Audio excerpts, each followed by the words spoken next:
While Canadians brace for the deal-making with the new U.S. administration, TD Economics put out a report called Setting the Record Straight, where they highlight that Canada is the #1 export market for U.S. goods and services.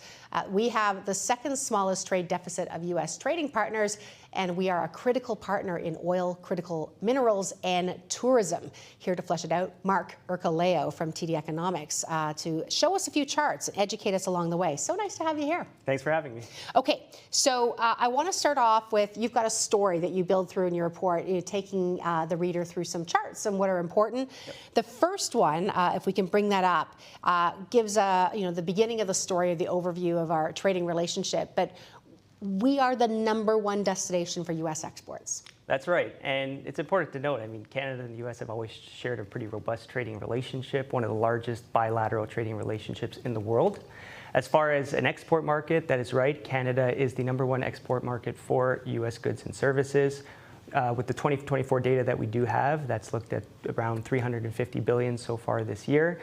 With the exception of Mexico, that's about 2 to 5 times more than most other major U.S. trading partners. Yeah, significant. Okay. The next chart, and again, you're taking me along on this journey. We're going to bring this one up and tell us what we're looking at here. This is showing us goods and services, but just explain maybe what's above the line and below the line and what that signifies. Yeah, so first from a high level, we do have a trade surplus with the U.S. And as you can see with the green area of the chart, that it is mainly in goods trade balance and focused in energy. What's often overlooked is the services side. It is a smaller component of overall trade, but for many years, the U.S. has enjoyed a surplus with Canada on the services side, and that is mainly drawn from Canadian tourism and flow of dollars from Canadians to the south side of the border. Okay, so again, we have the surplus, but let's take a look at that contextually with the other trading partners, which is your next chart. So bring this one up. We have, will you tell me, what does this show us? Well, this is very important because yes, there is a fact that exists right now, is that the U.S. has a deficit with Canada. But if we compare that across major trading partners, we can see that Canada only accounts for 4% of the total U.S. deficit. So in theory, if you were to wipe out the trade balance, make trade even between Canada and the U.S., it doesn't really move the needle in terms of where the U.S. stands in their total trade picture with the rest of the world. All to say, when you take Canada's trade surplus with the U.S. right now, it only accounts for maybe 0.1 to 0.2% of American GDP, which is a very small figure. I think that last chart is important. I actually really like this one because it's the nature of what is the goods that are going, so to speak, over the border. And if we bring this up, take some time on this one because I love this one. Yeah, as the chart shows, it is our entire trade surplus with the U.S. is entirely driven by energies trade. And that's been around for a while. Canada is a massive supplier, especially of crude oil to the U.S. that they use in their refinery inputs for final domestic consumption. And Canada has allowed U.S. to have a reliable and affordable source of energy, and that's where that deficit comes from.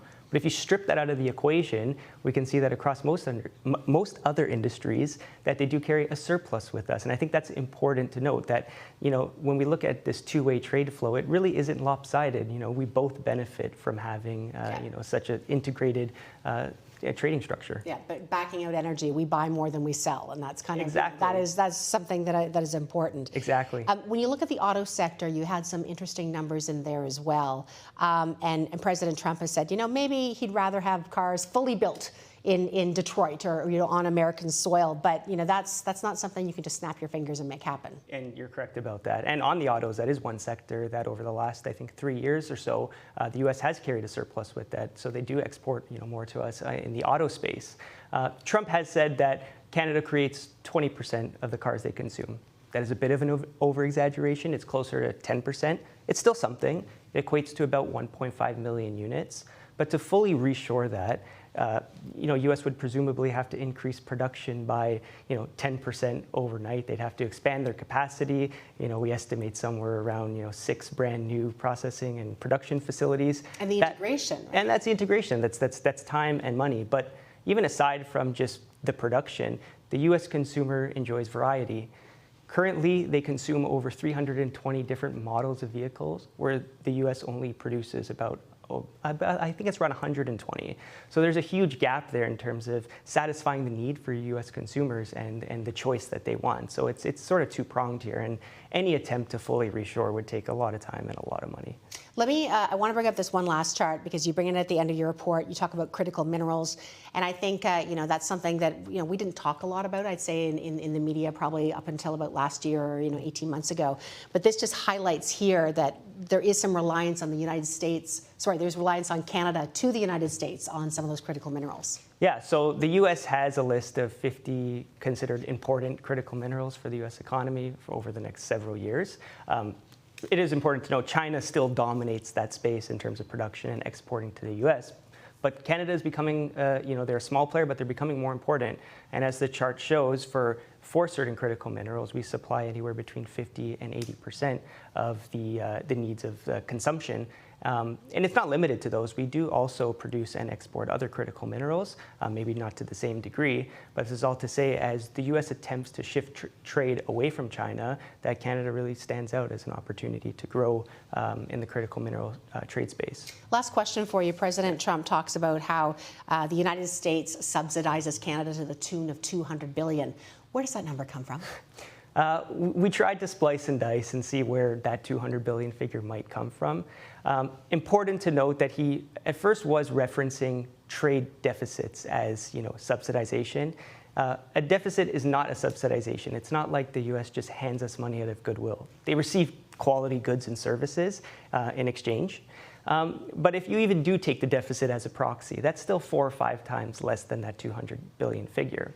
Other signs would lead us to think that he might be talking about Canada's lack of defense spending, in which we're falling short of our NATO commitments of defense spending of 2% of GDP. So it's not a trade number. It's not a trade number. He's seeing it somewhere else. Yeah. Correct. And even if you account in the around $40 billion shortfall that Canada, it isn't spending, and tack that onto the trade deficit, we're still at about not even half of that $200 billion number.